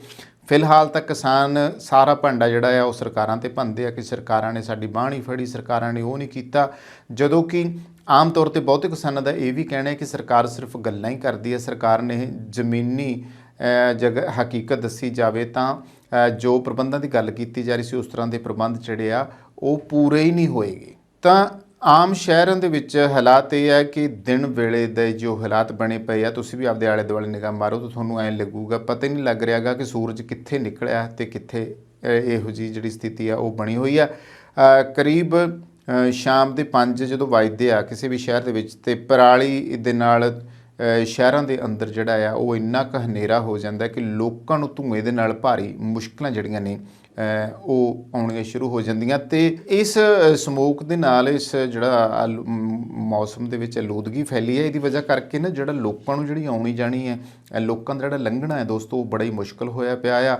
ਇਸ ਮੁਸ਼ਕਿਲ ਦਾ ਜਿਹੜੀ ਆ ਹੱਲ ਦੀ ਨਿਜਾਤ ਮਿਲਣੀ ਚਾਹੀਦੀ ਆ। ਪਰ ਇਸ ਬਾਰੇ ਜਿਹੜੇ ਕਿਸਾਨ ਹੈ ਉਹ ਹੁਣ ਇੱਕ ਪਾਸੇ ਸਰਕਾਰ ਕਹਿੰਦੀ ਪਰਾਲੀ ਨਾ ਸਾੜੋ, ਕੁਝ ਕਿਸਾਨਾਂ ਦੀ ਆਪਾਂ ਜਾਣਦੇ ਹਾਂ ਵੀ ਕਿਸਾਨ ਇਸ ਬਾਰੇ ਕੀ ਕਹਿੰਦੇ ਆ। ਅੱਜ ਜੇ 5:15 5:30 ਉਹਦਾ ਟਾਈਮ ਹੋਇਆ, ਕਿਉਂਕਿ ਐਂ ਲੱਗ ਰਿਹਾ ਜਿਵੇਂ 7:30 8 ਵੱਜ ਚੁੱਕੇ ਨੇ, ਕਿਉਂਕਿ ਪ੍ਰਦੂਸ਼ਣ ਅਤੇ ਧੂੰਆਂ ਇੰਨਾ ਬਹੁਤ ਜ਼ਿਆਦਾ ਹੈ, ਹਰ ਇੱਕ ਬੰਦੇ ਨੂੰ ਲੰਘਣਾ ਚੱਲਣਾ ਬਹੁਤ ਔਖਾ ਹੋ ਰਿਹਾ। ਅਸੀਂ ਸੈਂਟਰ ਸਰਕਾਰ ਔਰ ਪੰਜਾਬ ਸਰਕਾਰ ਤੋਂ ਮੰਗ ਕਰਦੇ ਹਾਂ ਕਿ ਕਿਸਾਨਾਂ ਦਾ ਕੋਈ ਹੱਲ ਕਰਨ, ਪਰਾਲੀ ਦਾ ਹੱਲ ਕਰਨ, ਤਾਂ ਕਿ ਇਹ ਪ੍ਰਦੂਸ਼ਣ ਤੋਂ ਅਸੀਂ ਬਚ ਸਕੀਏ। ਸਮੱਸਿਆ ਤਾਂ ਕਾਫੀ ਆ ਰਹੀਆਂ ਨੇ ਧੂਏ ਨਾਲ, ਬਹੁਤ ਜ਼ਿਆਦਾ ਐਕਸੀਡੈਂਟਾਂ ਦਾ ਖਤਰਾ, ਬਿਮਾਰੀਆਂ ਬਹੁਤ ਫੈਲ ਰਹੀਆਂ ਨੇ, ਬੱਚੇ ਬਹੁਤ ਬਿਮਾਰ ਨੇ, ਹਰ ਇੱਕ ਕੈਮਿਸਟ ਦੇ ਡਾਕਟਰ ਦੇ ਬਹੁਤ ਰਸ਼ ਹੈ, ਹਰੇਕ ਦਾ ਗਲਾ ਖਰਾਬ ਹੈ, ਹਰੇਕ ਨੂੰ ਜ਼ੁਕਾਮ ਹੋ ਰਿਹਾ, ਬਹੁਤ ਜ਼ਿਆਦਾ ਬਿਮਾਰੀਆਂ ਲੱਗ ਰਹੀਆਂ ਨੇ। ਸਰਕਾਰਾਂ ਤਾਂ ਕਹਿ ਰਹੇ ਸੀ ਵੀ ਅਸੀਂ ਸੰਦ ਮੁਹੱਈਆ ਕਰਾ, ਤੇ ਫਿਰ ਕਿਸਾਨ ਕਿਉਂ ਅੱਗ ਲਾ ਰਹੇ ਨੇ? ਤੁਸੀਂ ਕਿਸ ਤਰ੍ਹਾਂ ਦੇ, ਤੁਸੀਂ ਵੀ ਕਿਸਾਨ? ਜੋ ਸੰਦ ਆਏ ਨੇ ਉਹ ਜੇ ਪ੍ਰੋਪਰ ਨਹੀਂ ਆਏ ਖੇਤੀਬਾੜੀ ਦੇ ਪ੍ਰਤੀ, ਜਿੰਨੀ ਪਰਾਲੀ ਆ ਉਹ ਪੂਰਾ ਪ੍ਰੋਪਰ ਉਹਦਾ ਹੱਲ ਨਹੀਂ ਕਰ ਸਕਦੇ ਸੰਦ ਅਜੇ। ਉਹ ਅਜੇ ਕੋਈ ਇਹੋ ਜਿਹੀ ਕਾਰਡ ਚਾਹੀਦੀ ਹੈ ਜਿਹੜਾ ਸਾਰੀ ਪਰਾਲੀ ਖਤਮ ਹੋ ਜਾਵੇ, ਤਾਂ ਕਰਕੇ ਫਿਰ ਜਾ ਕੇ ਉਹ ਹੋਊਗਾ ਪਰਾਲੀ ਦਾ ਹੱਲ ਕੋਈ। ਇਹ ਜਿਹੜੇ ਸੰਦ ਆਏ ਨੇ, ਕੋਈ ਸੁਪਰ ਸੀਡਰ ਹੈ ਜਾਂ ਹੈਪੀ ਸੀਡਰ ਹੈ ਜਾਂ ਰੂਟਾਵੀਟਰ ਆਏ ਨੇ, ਇਹਨਾਂ ਦਾ ਅਜੇ ਕੋਈ ਪ੍ਰੋਪਰ 100% ਹੱਲ ਨਹੀਂ ਹੈਗਾ। ਕੀ ਲੱਗਦਾ ਕਿਸਾਨਾਂ ਦੇ ਨਾਲ ਹੁਣ ਆਮ ਲੋਕ ਵੀ ਤਾਂ ਪਰੇਸ਼ਾਨ ਹੋ ਰਹੇ ਨੇ? ਦੇਖੋ ਕਿਸਾਨ ਧੂੰਆਂ ਜਿਹੜਾ ਕਿਸਾਨ ਦੇ ਖੇਤਾਂ 'ਚੋਂ ਜਾਂ ਉਹਦੇ ਘਰ ਤੋਂ ਕਹਿ ਲਓ ਵੀ ਪਿੰਡ ਤੋਂ ਆ ਰਿਹਾ ਧੂੰਆਂ, ਉਹਨੂੰ ਵੀ ਉਦੋਂ ਉਹਦੇ ਕਿਹੜਾ ਬੱਚੇ ਨਹੀਂ ਹੈਗੇ ਵੀ ਉਹਨੂੰ ਕਿਹੜਾ ਪਰੇਸ਼ਾਨੀ ਨਹੀਂ ਹੈਗੀ। ਸਾਨੂੰ ਕੋਈ ਖੁਸ਼ੀ ਨਹੀਂ ਹੈਗੀ ਵੀ ਕੋਈ ਅਸੀਂ ਅੱਗ ਲਾ ਕੇ ਖੁਸ਼ ਹੁੰਦੇ ਹਾਂ, ਅਸੀਂ ਤਾਂ ਆਪ ਦੁਖੀ ਹਾਂ। ਪਰ ਸਰਕਾਰ ਕੋਈ ਹੱਲ ਕਰੇ, ਸੈਂਟਰ ਸਰਕਾਰ ਹੱਲ ਕਰੇ, ਸਿਰਫ ਅਖਬਾਰਾਂ ਤੱਕ ਜਾਂ ਐਡ ਦੇਣ ਤੱਕ ਧਿਆਨ ਹੈ। ਤੁਸੀਂ ਆਪ ਹੀ ਦੇਖ ਲਓ ਜੀ, ਪਿੱਛੇ ਅਸਮਾਨ ਦੇ ਵਿੱਚ ਇਸ ਤਰ੍ਹਾਂ ਲੱਗ ਰਿਹਾ ਜਿਵੇਂ ਕਿਤੇ ਦਸੰਬਰ ਜਨਵਰੀ ਧੁੰਦ ਪੈ ਰਹੀ ਹੁੰਦੀ ਆ, ਬਹੁਤ ਜ਼ਿਆਦਾ ਮੁਸ਼ਕਿਲ ਪਿਆ ਹੋਇਆ। ਅੱਜ ਤੋਂ ਪਹਿਲਾਂ ਜਦੋਂ ਧੁੰਦ ਨਹੀਂ ਪੈਂਦਾ, ਧੂੰਆਂ ਨਹੀਂ ਸੀ, ਤਾਂ ਇਹ ਪੂਰਾ ਸਟੇਡੀਅਮ ਭਰਿਆ ਹੁੰਦਾ ਸੀ, ਤੇ ਅੱਜ ਦੇਖ ਲਓ ਖਾਲੀ ਪਿਆ, ਕੋਈ ਟਾਮਾ ਚਮਕਦਾ। ਇਸ ਟਾਈਮ ਧੂੰਏ ਨੇ ਬੁਰਾ ਹਾਲ ਕਰ ਰੱਖਿਆ। ਜਿਹੜਾ ਕੋਈ ਮਰੀਜ਼ ਦਮੇ ਖਾਂਸੀ ਦਾ ਮਰੀਜ਼ ਹੈਗਾ ਤਾਂ ਉਹਨੂੰ ਬਹੁਤ ਜ਼ਿਆਦਾ ਪ੍ਰੋਬਲਮ ਆ ਰਹੀ ਆ। ਅਸੀਂ ਖੁਦ ਆਉਂਦੇ ਹੁੰਦੇ ਸੀ, ਮੈਂ ਖੁਦ ਆਉਣਾ ਬੰਦ ਕੀਤਾ ਹੋਇਆ। ਦੇਖੋ ਮੈਂ ਇਸ ਟਾਈਮ ਇੱਥੇ ਗਰਾਊਂਡ 'ਚ ਹੁੰਦਾ ਸੀ, ਪਰ ਧੂੰਏ ਕਰਕੇ ਜ਼ਿਆਦਾ ਕਰਕੇ ਇਹ ਪ੍ਰੋਬਲਮ ਹੋ ਰਹੀ ਆ, ਅਸੀਂ ਬੰਦ ਕੀਤਾ ਹੋਇਆ ਆਉਣਾ ਜੀ। ਤੇ ਦਿਨੀ ਜਿਹੜਾ ਇਸ ਤਰ੍ਹਾਂ ਹੋਣ ਲੱਗ ਗਿਆ, ਜਿਵੇਂ ਸਰਕਾਰਾਂ ਕਹਿੰਦੀਆਂ ਸੀ ਇਸ ਵਾਰੀ ਪਰਾਲੀ ਨੂੰ ਅੱਗ ਲੱਗੂ, ਫਿਰ ਵੀ ਵੱਡੇ ਪੱਧਰ ਤੇ ਲੱਗ ਰਹੀ ਹੈ। ਨਹੀਂ ਦੇਖੋ ਇਹਦੇ ਵਿੱਚ ਨੋ ਡਾਊਟ ਆ। ਦੇਖੋ ਜੋ ਪਹਿਲਾਂ ਅੱਗ ਲੱਗਦੀ ਸੀ ਪੂਰੇ ਪਰਾਲੀ ਨੂੰ ਲੱਗਦੀ ਸੀ, ਪਰਾਲੀ ਨੂੰ ਵੱਢਦੇ ਸੀ, ਫਿਰ ਅੱਗ ਲੱਗਦੀ ਸੀ। ਦੇਖੋ ਇਹਦੇ ਵਿੱਚ ਨੋ ਡਾਊਟ ਘਟਿਆ, ਹੁਣ ਸਿਰਫ ਜਿਹੜੀ ਪਰਾਲੀ ਦੇ ਉੱਪਰ ਗੁੱਦਾ ਹੁੰਦਾ ਉਹਨੂੰ ਅੱਗ ਲੱਗਦੀ ਆ, ਪਰ ਫਿਰ ਵੀ ਦੇਖ ਲਓ ਤੁਸੀਂ ਧੂੰਆਂ ਤਾਂ ਧੂੰਆਂ ਹੁੰਦਾ, ਤੇ ਬਹੁਤ ਜ਼ਿਆਦਾ ਪ੍ਰੋਬਲਮ ਹੋ ਰਹੀ ਆ। ਬੇਨਤੀ ਇਹ ਆ ਵੀ ਕਿਸਾਨਾਂ ਨੂੰ ਤੇ ਹੋ ਸਕੇ ਤੋਂ ਬਚਾਅ ਰੱਖੋ ਤੇ ਪਰਾਲੀ ਨੂੰ ਅੱਗ ਨਾ ਆਉਣ ਜਾਣ ਤੋਂ। ਦੇਖੋ ਮੇਰਾ ਪਿੰਡ ਹੈ ਇੱਥੋਂ 10 ਕਿਲੋਮੀਟਰ ਦੂਰ, ਮੈਨੂੰ ਇਸ ਤਰ੍ਹਾਂ ਮੈਂ ਕੱਲ੍ਹ ਵੀ ਗਿਆ ਤੇ ਅੱਜ ਵੀ ਜਾਊਂਗਾ, ਐਂ ਲੱਗ ਰਿਹਾ ਮੈਂ ਪੂਰੀ ਧੁੰਦ 'ਚ ਜਾਣਾ ਹੁੰਦਾ ਮੈਂ ਦਸੰਬਰ ਜਨਵਰੀ ਵਾਲੀ 'ਚ। ਅੱਖਾਂ 'ਚ ਵੀ ਕਾਫੀ ਬਹੁਤ ਅੱਖਾਂ 'ਚ ਇੰਨੀ ਜ਼ਿਆਦਾ ਜਲਨ ਹੋ ਰਹੀ ਆ, ਬਹੁਤ ਜ਼ਿਆਦਾ ਜਲਨ ਹੋ ਰਹੀ ਆ। ਮੋਟਰਸਾਈਕਲ 'ਤੇ ਜਾਂਦੇ ਅਸੀਂ ਕੰਮ ਨਿਬੇੜ ਕੇ ਉਹਨੂੰ ਆਪਦਾ, ਸਾਨੂੰ ਪਤਾ ਸੀ ਕਿਵੇਂ ਜਾਂਦੇ ਹਾਂ। ਸਿੰਘ ਜੀ, ਤੁਸੀਂ ਕਾਹਦਾ ਕੰਮ ਕਰਦੇ ਹੋ? ਆਪਣਾ ਚਾਹ ਕੌਫੀ ਦਾ ਕੰਮ ਹੈ ਜੀ। ਚਾਹ ਕੌਫੀ ਦਾ ਕੰਮ ਆ। ਤੇ ਹੁਣ ਕਿੰਨਾ ਕੁ ਧੂਆਂ ਜਿਹੜਾ ਹੈਗਾ ਧੂੰਆਂ ਬਹੁਤ ਪ੍ਰਦੂਸ਼ਣ ਆ ਦੇਖ ਲਓ ਜੀ, ਕੋਈ ਗਾਹਕ ਕਿਸੇ ਨੂੰ ਆ ਨਹੀਂ ਰਿਹਾ ਜੀ, ਦਿਖ ਨਹੀਂ ਰਿਹਾ ਕੁਛ, ਕੀ ਕਰੀਏ ਜੀ, ਬਹੁਤ ਅੱਖਾਂ 'ਚ ਕੜੱਤਣ ਪੈ ਰਹੀ ਹੈ ਜੀ ਮੇਰੇ ਤਾਂ। ਹੋਰ ਜੀ ਫਿਰ ਹੁਣ ਤੁਸੀਂ ਘਰ ਜਾ ਰਹੇ ਹੋ? ਘਰ ਜਾਣਾ ਕੀ ਦੁਖੇ ਰੂ ਕੁਛ ਤਾਂ ਹੀ ਹੈ, ਦਿਖ ਨਹੀਂ ਰਿਹਾ ਕੁਛ ਜੀ, ਦੇਖ ਲਓ ਆਵਾਜਾਈ, ਕੋਈ ਗਾਹਕ ਨਹੀਂ ਆ ਰਿਹਾ ਕੋਈ ਜੀ। 5:30 ਵਜੇ ਇਹ ਤੁਸੀਂ ਪਹਿਲੀ ਵਾਰੀ ਦੇਖਿਆ ਇੰਨਾ? ਹੋਰ ਜੀ ਹਨੇਰਾ ਹੋ ਗਿਆ, ਬਿਲਕੁਲ ਹਨੇਰਾ ਹੋਇਆ ਪਿਆ, ਦੇਖ ਲਓ ਤੁਸੀਂ ਆਪ ਦੇਖ ਤੁਸੀਂ ਲਓ। ਕੀ ਮੰਗ ਕਰਦੇ ਹੋ ਜਿਹੜਾ ਹੈਗਾ ਪਰਾਲੀ ਬਾਰੇ ਸਰਕਾਰ ਨੂੰ ਕੋਈ ਅਸੀਂ ਇਹੀ ਮੰਗ ਕਰਦੇ ਹਾਂ ਜੀ, ਅੱਗ ਨਾ ਲਾਉਣ, ਪ੍ਰਦੂਸ਼ਣ ਨਾ ਕਰਨ ਜੀ, ਇਹੀ ਮੰਗ ਕਰਦੇ ਹਾਂ। ਦੋਸਤੋ ਇਹ ਤਾਂ ਸੀ ਕਿਸਾਨਾਂ ਦੀ ਗੱਲ, ਜਿਨ੍ਹਾਂ ਨੇ ਸਾਰੀ ਗੱਲਬਾਤ ਦੱਸੀ ਕਿ ਉਹਨਾਂ ਦੀ ਮਜਬੂਰੀ ਹੈ, ਸਰਕਾਰਾਂ ਵੱਲੋਂ ਕੁਝ ਕੀਤਾ ਨਹੀਂ ਜਾ ਰਿਹਾ ਹੈਗਾ। ਪਰ ਇੱਥੇ ਹੁਣ ਪੰਜਾਬ ਸਰਕਾਰ ਤੇ ਦਿੱਲੀ ਦੇ ਜਿਹੜੇ ਲੈਫਟੀਨੈਂਟ ਗਵਰਨਰ ਆ ਉਹਨਾਂ ਦੇ ਟਕਰਾਓ ਦੀ ਗੱਲ ਵੀ ਆਪਾਂ ਕਰ ਲੈਂਦੇ ਆ। ਹਦਾਇਤ ਉਹਨਾਂ ਨੇ ਇਸ ਤਰੀਕੇ ਜਾਰੀ ਕੀਤੀ ਪੰਜਾਬ ਸਰਕਾਰ ਨੂੰ ਕਿ ਜਿਸ ਦਾ ਪਲਟਵਾਰ ਜਿਹੜਾ ਭਗਵੰਤ ਮਾਨ ਹੋਰਾਂ ਨੇ ਜਵਾਬ ਵੀ ਦਿੱਤਾ ਲੈਫਟੀਨੈਂਟ ਗਵਰਨਰ ਜਿਹੜੇ ਕਿ ਦਿੱਲੀ ਦੇ ਆ ਕਿ ਤੁਹਾਡੇ ਕੋਲੇ ਕੀ ਅਖਤਿਆਰ ਆ ਸਾਨੂੰ ਇਹ ਗੱਲ ਕਹਿਣ ਦਾ। ਦਿੱਲੀ ਦੇ ਲੈਫਟੀਨੈਂਟ ਗਵਰਨਰ ਵੱਲੋਂ ਪੰਜਾਬ ਦੇ ਮੁੱਖ ਮੰਤਰੀ ਭਗਵੰਤ ਮਾਨ ਨੂੰ ਲਿਖੀ ਚਿੱਠੀ ਦੇ ਨਾਲ ਇਹ ਨਵਾਂ ਵਿਵਾਦ ਪੈਦਾ ਹੋ ਗਿਆ ਕਿ ਪਰਾਲੀ ਦੇ ਮੁੱਦੇ ਉੱਤੇ ਲੈਫਟੀਨੈਂਟ ਗਵਰਨਰ ਦੀ ਚਿੱਠੀ ਅਪੀਲ ਦੀ ਬਜਾਏ ਇੱਕ ਤਰ੍ਹਾਂ ਨਾਲ ਪੰਜਾਬ ਸਰਕਾਰ ਨੂੰ ਕੰਮ ਵੱਲ ਧਿਆਨ ਦੇਣ ਵਰਗੀ ਨਸੀਹਤ ਵਾਲੀ ਹੈ। ਸੁਭਾਵਿਕ ਪ੍ਰਤੀਕਰਮ ਮੰਗ ਭਗਵੰਤ ਮਾਨ ਨੇ ਲੈਫਟੀਨੈਂਟ ਗਵਰਨਰ ਨੂੰ ਆਪਣੀਆਂ ਹੱਦਾਂ ਦੇ ਦਾਇਰੇ ਵਿੱਚ ਰਹਿਣ ਦੀ ਸਲਾਹ ਦਿੱਤੀ ਹੈ। ਦਿੱਲੀ ਵਿੱਚ ਦਰਅਸਲ ਅਰਧ ਸਰਕਾਰ ਹੈ। ਪਾਰਲੀਮੈਂਟ ਵਿੱਚ ਕਾਨੂੰਨ ਪਾਸ ਕਰਵਾ ਕੇ ਦਿੱਲੀ ਦੀ ਅਸਲ ਸਰਕਾਰ ਲੈਫਟੀਨੈਂਟ ਗਵਰਨਰ ਨੂੰ ਬਣਾਇਆ ਗਿਆ ਹੈ। ਇਹ ਸਾਰੇ ਜਾਣਦੇ ਆ ਇਹ ਕਾਨੂੰਨ ਲੋਕਾਂ ਦੇ ਚੁਣੇ ਹੋਏ ਫਤਵੇ ਦਾ ਉਲੰਘਣ ਮੰਨਿਆ ਜਾ ਰਿਹਾ ਹੈ। ਦਿੱਲੀ ਦੀ ਆਮ ਆਦਮੀ ਪਾਰਟੀ ਤੇ ਸਰਕਾਰ ਫੈਡਰਲਿਜ਼ਮ ਦੇ ਮੁੱਦੇ ਉੱਤੇ ਸਪਸ਼ਟ ਨਹੀਂ ਹੈ। ਪਰਾਲੀ ਦਾ ਮੁੱਦਾ ਬਿਨਾਂ ਸ਼ੱਕ ਬੇਹੱਦ ਵੱਡਾ ਮੁੱਦਾ ਹੈ। ਇਹ ਪੰਜਾਬ, ਹਰਿਆਣਾ, ਦਿੱਲੀ, ਰਾਜਸਥਾਨ ਅਤੇ ਉੱਤਰ ਪ੍ਰਦੇਸ਼ ਨਾਲ ਜੁੜਿਆ ਹੋਇਆ, ਪਰ ਚਰਚਾ ਦੇ ਕੇਂਦਰ ਵਿੱਚ ਸਿਰਫ ਪੰਜਾਬ ਹੈ। ਦਿੱਲੀ ਦੇ ਮੁੱਖ ਮੰਤਰੀ ਅਰਵਿੰਦ ਕੇਜਰੀਵਾਲ ਅਤੇ ਪੰਜਾਬ ਦੇ ਮੁੱਖ ਮੰਤਰੀ ਭਗਵੰਤ ਮਾਨ ਨੇ ਸਾਂਝੀ ਪ੍ਰੈਸ ਕਾਨਫਰੰਸ ਵੀ ਪਿਛਲੇ ਦਿਨ ਹੀ ਕੀਤੀ ਸੀ। ਅੱਗ ਲਗਾਉਣ ਦੇ ਮਾਮਲੇ ਵਿੱਚ ਗੇਂਦ ਕੇਂਦਰ ਦੇ ਪਾਲੇ ਵਿੱਚ ਸੁੱਟਣ ਦੀ ਕੋਸ਼ਿਸ਼ ਕੀਤੀ ਗਈ ਹੈ। ਉਹਨਾਂ ਇਹ ਸਵੀਕਾਰ ਕੀਤਾ ਹੈ ਕਿ ਪੰਜਾਬ ਵਿੱਚ ਅੱਗ ਰੋਕਣਾ ਉਹਨਾਂ ਦੀ ਸਰਕਾਰ ਦੀ ਜ਼ਿੰਮੇਵਾਰੀ ਹੈ। ਇਸ ਕੰਮ ਲਈ ਉਹਨਾਂ 1 ਸਾਲ ਹੋਰ ਮੰਗਿਆ। ਬਹੁਤ ਸਾਰੇ ਮਾਹਰ ਲਗਾਤਾਰ ਕਰ ਰਹੇ ਆ ਕਿ ਅਸਲ ਇਲਾਜ ਤਾਂ ਪੰਜਾਬ ਵਿੱਚ ਫਸਲਾਂ ਦੀ ਵੰਨ-ਸੁਵੰਨਤਾ ਦੇ ਵਿੱਚ ਹੀ ਹੈ, ਇਹ 'ਚ ਕੋਈ ਸ਼ੱਕ ਨਹੀਂਗਾ। ਭਗਵੰਤ ਮਾਨ ਨੇ ਪ੍ਰੈਸ ਕਾਨਫਰੰਸ ਦੌਰਾਨ ਕਿਹਾ ਸੀ ਕਿ ਫਸਲੀ ਵੰਨ-ਸੁਵੰਨਤਾ ਲਈ ਝੋਨੇ ਤੋਂ ਦੂਸਰੀਆਂ ਫਸਲਾਂ ਦਾ ਸਮਰਥਨ ਮੁੱਲ ਜਿਹੜਾ ਆ ਉਹ ਦੇਣਾ ਚਾਹੀਦਾ ਹੈ। ਇਸ ਮੁੱਲ ਤੇ ਝੋਨੇ ਤੋਂ ਮਿਲਣ ਵਾਲੀ ਆਮਦਨ ਜਿੰਨਾ ਜ਼ਰੂਰ ਹੋਣਾ ਚਾਹੀਦਾ। ਕਿਸਾਨ ਲੰਮੇ ਸਮੇਂ ਤੋਂ ਕੇਂਦਰ ਸਰਕਾਰ ਤੋਂ ਫਸਲਾਂ ਦੇ ਸਮਰਥਨ ਮੁੱਲ ਦੀ ਕਾਨੂੰਨੀ ਗਰੰਟੀ ਮੰਗ ਰਿਹਾ, ਪਰ ਸਰਕਾਰ ਇਸ ਮਾਮਲੇ ਉੱਤੇ ਕੰਨ ਨਹੀਂ ਧਰਦੀ। ਇਸ ਕਰਕੇ ਵੀ ਤਾਂ ਫਿਰ ਹੁਣ ਝੋਨੇ ਤੇ ਜਿਹੜਾ ਕਣਕ ਦਾ ਕਹਿਰੇਪਣ ਦੀਆਂ ਫਸਲਾਂ ਉਹੀ ਲੱਗਣਗੀਆਂ। ਜਦੋਂ ਵੰਨ-ਸੁਵੰਨੀਆਂ ਫਸਲਾਂ ਹੋ ਗਈਆਂ, MSP ਮਿਲਣੀ ਸ਼ੁਰੂ ਹੋ ਗਈ, ਮੰਡੀਕਰਨ ਹੋਣਾ ਸ਼ੁਰੂ ਹੋ ਗਿਆ, ਤਾਂ ਜ਼ਾਹਿਰ ਹੈ ਕਿ ਪਰਾਲੀ ਮੁੱਦਾ ਰਹਿ ਹੀ ਨਹੀਂ ਜਾਣੇਗੀ। ਬਹੁਤ ਸਾਰੇ ਕਿਸਾਨ ਖੁਦ ਵੀ ਅੱਗ ਨਹੀਂ ਲਗਾ ਰਹੇ, ਪਰ ਕਿਸਾਨਾਂ ਦਾ ਕਹਿਣਾ ਹੈ ਕਿ ਪਰਾਲੀ ਨੂੰ ਨਜਿੱਠਣ ਲਈ 5000 ਰੁਪਏ ਪ੍ਰਤੀ ਏਕੜ ਦੇ ਹਿਸਾਬ ਨਾਲ ਮੁਆਵਜ਼ਾ ਦਿੱਤਾ ਜਾਣਾ ਚਾਹੀਦਾ ਹੈ। ਪਰਾਲੀ ਦਾ ਮੁੱਦਾ ਹਰ ਸਾਲ ਲਗਭਗ 2 ਮਹੀਨੇ ਚਰਚਾ ਵਿੱਚ ਰਹਿੰਦਾ ਆ। ਫਿਲਹਾਲ ਕੇਂਦਰ, ਦਿੱਲੀ, ਹਰਿਆਣਾ ਅਤੇ ਪੰਜਾਬ ਸਰਕਾਰਾਂ ਇੱਕ ਦੂਸਰੇ ਉੱਤੇ ਇਲਜ਼ਾਮ ਲਗਾਉਣ ਵਿੱਚ ਰੁੱਝੀਆਂ ਹੋਈਆਂ ਨੇ। ਇਸ ਮਸਲੇ ਦਾ ਅਸਲੀ ਇਲਾਜ ਕੇਂਦਰ ਕੋਲ ਹੈ, ਜੋ ਕਿ ਉਹ ਬਾਕੀ ਫਸਲਾਂ ਨੂੰ ਸਮਰਥਨ ਮੁੱਲ ਉੱਤੇ ਖਰੀਦ ਦੀ ਗਰੰਟੀ ਦੇਵੇ ਤਾਂ पराली का संकट खुद ही नजिठिया जा सकता है। दिल्ली में हवा काफ़ी ख़राब हो गई है, प्रदूषण काफ़ी ज़्यादा हो गया है, लोगों को सांस लेने में दिक्कत हो रही है। इसके कई सारे पहलू हैं। मैं सबसे पहले आप लोगों के साथ शेयर करना चाहता हूं कि ये समस्या केवल दिल्ली की नहीं है, ये पूरे नॉर्दर्न इंडिया की समस्या है। पूरे उत्तर भारत में दिल्ली, चरखी दादरी, रोहतक, भिवानी, गुड़गांव, बहादुरगढ़, जींद, मानेसर, नोएडा, ग्रेटर नोएडा, गाज़ियाबाद और राजस्थान में भिवाड़ी, इन सभी शहरों में हवा सीवियर कैटेगरी में है। जितनी ख़राब दिल्ली में उतनी ख़राब इन सभी शहरों में है। इसके अलावा धारूहेड़ा, कैथल, बल्लभगढ़, पानीपत, फरीदाबाद, सोनीपत, नारनौल, कुरुक्षेत्र, बागपत, मेरठ, कानपुर और बिहार में मोतिहारी, बेतिया, कटिहार, इनमें वेरी पुअर कैटेगरी में है। तो ये समस्या पूरे उत्तर भारत की समस्या है प्रदूषण की, और जाहिर तौर पे इसमें केवल आम आदमी पार्टी इसकी जिम्मेदार नहीं है, केवल केजरीवाल इसका जिम्मेदार नहीं है, केवल दिल्ली और पंजाब की सरकारें इसकी जिम्मेदार नहीं है। इसके कई सारे कारण हैं, कई लोकल कारण हैं, कई रीजनल कारण हैं। एक राज्य की हवा एक राज्य में नहीं रहती, इधर से हवा उधर जाती है, उधर से हवा इधर आती है। तो जैसा हम कई बार कह चुके हैं कि इसमें केंद्र सरकार को आगे आके इसके ऊपर स्पेसिफिक कदम उठाने पड़ेंगे ताकि पूरे उत्तर भारत को प्रदूषण से बचाया जा सके। ये पूरे उत्तर भारत की समस्या है, पहली चीज़। दूसरी चीज़, पंजाब में और दिल्ली में हमारी सरकार है। ये वक्त फिंगर पॉइंटिंग का नहीं है, ब्लेम गेम का नहीं है, एक दूसरे को गाली देने का नहीं है, इतने सेंसिटिव मुद्दे पे राजनीति करने का नहीं है। उससे समाधान नहीं निकलता। हम करते रहे राजनीति, वो कहते रहे केजरीवाल जिम्मेदार है, हम कहते रहे वो जिम्मेदार है, इससे कोई समाधान तो नहीं निकलता। जनता को इससे फ़ायदा तो नहीं होता। जनता को तो समाधान चाहिए। पंजाब में पराली जल रही है, हम मानते हैं पंजाब में पराली जल रही है, इसके लिए किसान जिम्मेदार नहीं है। किसानों को समाधान चाहिए। किसानों को जिस दिन समाधान मिल जाएगा वो पराली जलाना बंद कर देंगे, क्योंकि दिल्ली तक जब पराली का धुआं पहुंचता है उसके पहले तो उस किसान के खुद के घर में वो धुआं जाता है, उसके बच्चों के धुआं जाता है। तो उसके लिए किसान जिम्मेदार नहीं है। पंजाब में हमारी सरकार है। अगर पंजाब में पराली जल रही है उसके लिए हमारी सरकार, हम जिम्मेदार हैं। हम इसकी जिम्मेदारी लेते हैं कि पंजाब में अगर पराली जल रही है, अभी हमारी सरकार को बने हुए 6 महीने हुए हैं। 6 महीने बहुत छोटा पीरियड होता है। बहुत सारी समस्याएं थी पंजाब की, बहुत सारे माफिया काम कर रहे थे पंजाब में, उन कई सारे माफियाओं को कंट्रोल किया है।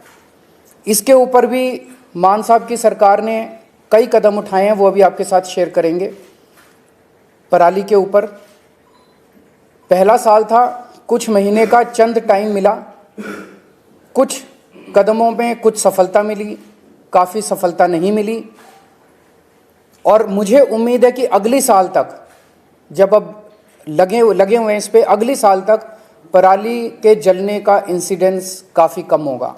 कई सारे कदम उठाए जाएंगे, स्पेसिफिक कठोर कदम उठाए जाएंगे, किसानों के साथ मिलकर कदम उठाए जाएंगे। लेकिन हम इसमें ब्लेम गेम नहीं करना चाहते। पंजाब के अंदर अगर पराली जल रही है उसके लिए हम जिम्मेदार हैं, हमारी सरकार जिम्मेदार है। इसमें मान साहब की सरकार ने कई सारे कदम उठाए हैं, वो आपके साथ शेयर करना चाहेंगे। जैसा कि अरविंद केजरीवाल जी ने बोला, ये नॉर्थ इंडिया की प्रॉब्लम है। किसान खुद भी पराली नहीं जलानी चाहता, लेकिन क्योंकि अगली फसल और धान और गेहूं की फसल में सिर्फ और सिर्फ 10-12 दिन का गैप है, तो वो 10-12 दिन में अपने खेत से पराली को कहीं इधर उधर भी नहीं कर सकता, तो उसके पास माचिस की तीली है बस।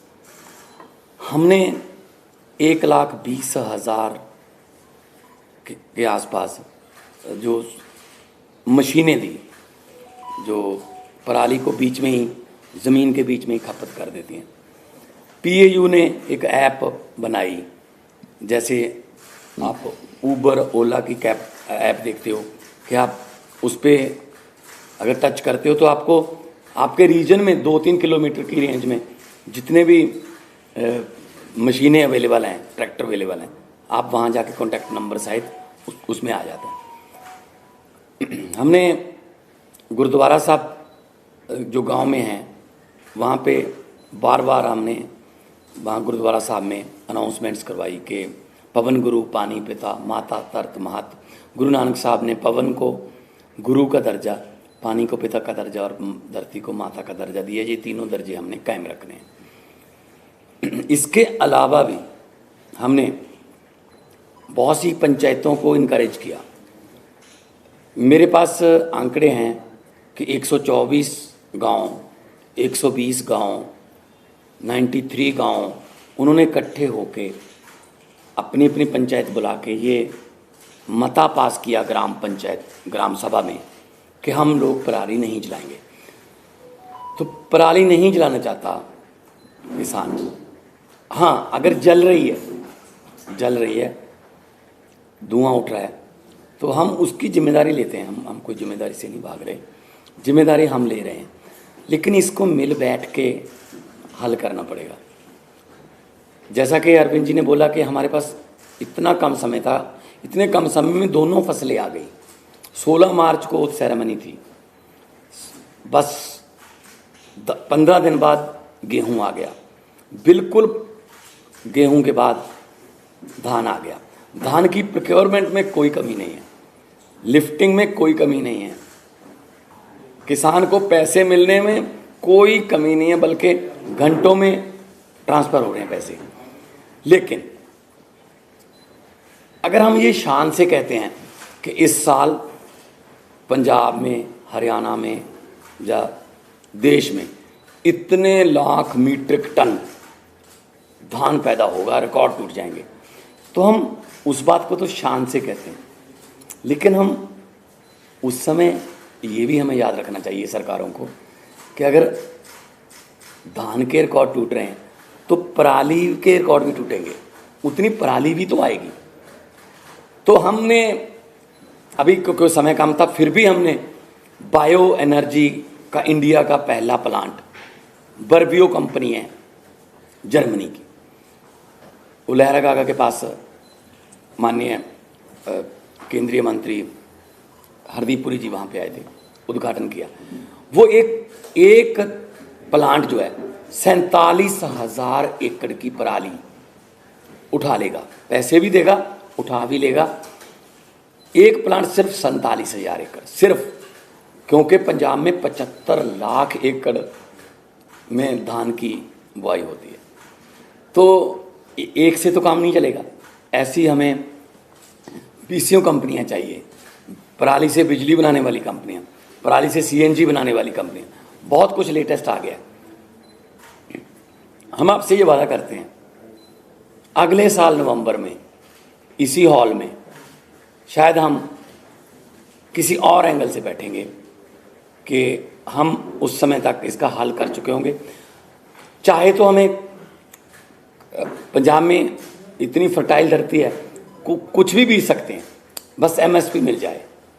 चाहे तो हम जो क्रॉप डाइवर्सिफिकेशन है उसकी तरफ जाएंगे, फसलों की अदला बदली में। धान से किसान भी कह रहा है मैं धान नहीं उगाना चाहता, मेरा पानी नीचे जा रहा है धरती वाला। तो जिम्मेदारी लेते हुए, being a head of the state Punjab, बहुत शहाद किया, बहुत एफर्ट अभी भी जारी हैं, जितनी देर तक ये क्लियर नहीं होता। लेकिन उसके लिए कोई एक जिम्मेदार आदमी नहीं है, उसमें ये नॉर्थ इंडिया की प्रॉब्लम है।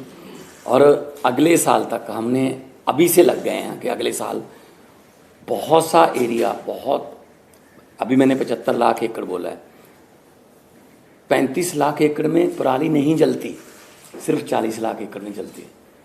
40 लाख एकड़ को भी हम कोशिश करेंगे कि कहीं और किसी और फसल का बदलाव हो जाए, किसान को उतना ही पैसे जितना धान बीज कर 1 एकड़ से उसकी कमाई होती है किसी और फसल से हो जाए, चाहे तो वो सरसों हो, चाहे बाजरा हो, सूरजमुखी हो, पॉपुलर हो, सब्जियां हों, लेकिन मार्केटिंग चाहिए। तो इसके लिए हमने अभी से काम शुरू कर दिया। तो मैं एक बार फिर ये कहना चाहता हूँ कि सेंट्रल सरकार को मिलकर बैठना चाहिए। ये नॉर्थ इंडिया का मुद्दा है, पूरे नॉर्थ इंडिया का मुद्दा है।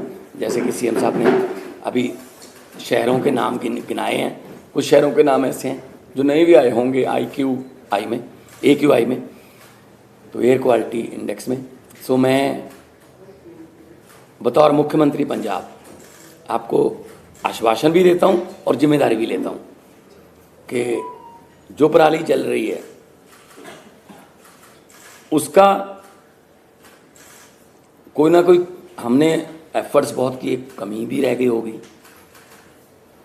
बहुत सी हमारी योजनाएं सफल हुई, बहुत सी नहीं भी सफल हुई, लेकिन किसानों के साथ बैठकर, उनके जथेबंदियों के साथ बैठकर हम अगले साल के लिए प्लान कर रहे हैं।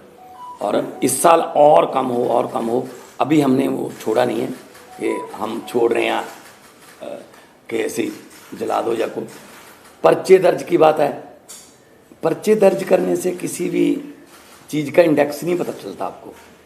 अगर पर्चे कम दर्ज करेंगे तो उसका मतलब ये थोड़ी है कि पराली कम जली है। अगर किसी ने कर पर्चे दर्ज नहीं किए इसका मतलब ये थोड़ी पराली जल गई, जब ज़्यादा पर्चे दर्ज के लिए इसका मतलब ये। तो मेरा मतलब ये है किसान को ये भी ना लगे कि मैं अपराधी हूँ, किसान को अन्नदाता कहते हैं और अन्नदाता ही रखना है। ये जैसा अभी मान साहब ने कहा कि अभी भी स्थिति को कंट्रोल करने के लिए जो भी आने वाले दिनों में कदम उठाने की ज़रूरत है हम उठाएंगे। तो दिल्ली में कल से हम प्राइमरी स्कूल्स बंद कर रहे हैं, प्राइमरी क्लासेस बंद कर रहे हैं जब तक स्थिति में सुधार नहीं हो जाता। और ऑड इवन के ऊपर विचार चल रहा है कि ऑड इवन करने की ज़रूरत है, अगर ज़रूरत होगी तो ऑड इवन को लागू किया जाएगा।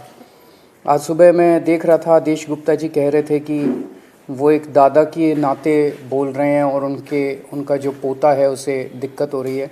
मैं उन्हें भरोसा दिलाना चाहता हूँ आदेश गुप्ता जी कि आपका पोता मेरा भी पोता है और भरोसा रखिए कि हम पूरी कोशिश करेंगे, मिल के कोशिश करेंगे कि किसी भी बच्चे को किसी भी तरह की तकलीफ़ नहीं होनी चाहिए, उसके स्वास्थ्य से संबंधित, उसकी ज़िंदगी से संबंधित।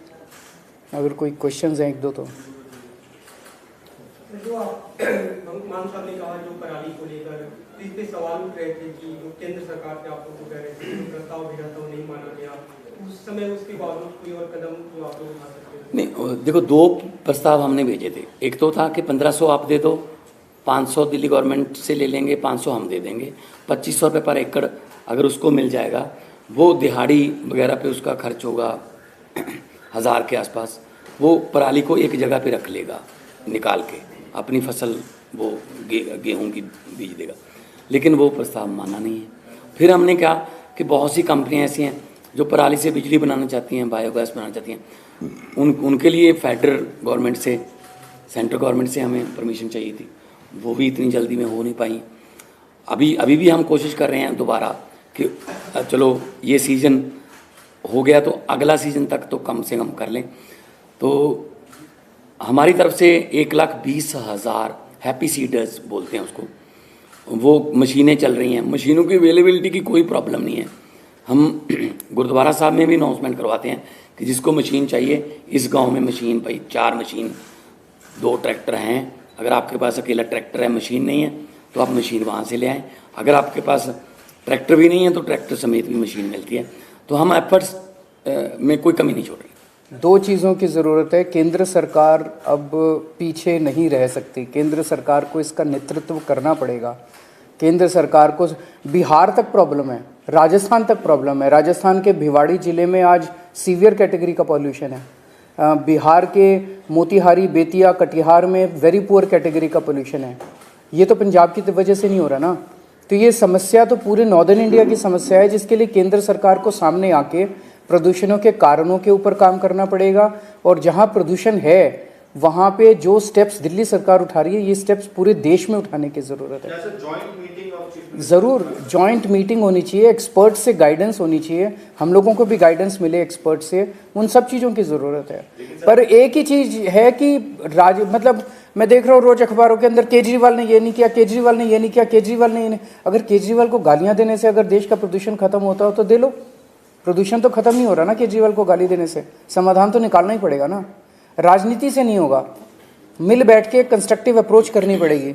ਸੋ ਇਹ ਸੀ ਦੋਸਤੋ 2 ਖਬਰਾਂ ਜਿਨ੍ਹਾਂ ਦੇ ਉੱਤੇ ਆਪਾਂ ਗੱਲਬਾਤ ਕੀਤੀ ਹੈ। ਆਨੰਦ ਮੈਰਿਜ ਐਕਟ ਲਾਗੂ ਹੋਣ ਦਾ ਅਸੀਂ ਸਵਾਗਤ ਕਰਦੇ ਹਾਂ। ਨਾਲ ਹੀ ਜੋ ਪਰਾਲੀ ਵਾਲਾ ਮਾਮਲਾ ਹੈ ਇਸ ਦੇ ਵਿੱਚ ਹੁਣ ਕੇਂਦਰ ਸਰਕਾਰ ਨੂੰ ਜ਼ਰੂਰ ਬਾਂਹ ਫੜਨੀ ਚਾਹੀਦੀ ਆ ਤੇ ਸਾਰੀ ਜਿਹੜੀ ਗੱਲਬਾਤ ਆ ਉਹ ਪੰਜਾਬ ਦੇ ਸਿਰ ਨਹੀਂ ਝਾੜਨੀ ਚਾਹੀਦੀਗੀ, क्योंकि इस दे उत्ते भी हुण जिहड़ी आ उह सियासत हो रही है, सियासत बंद होनी चाहिए है।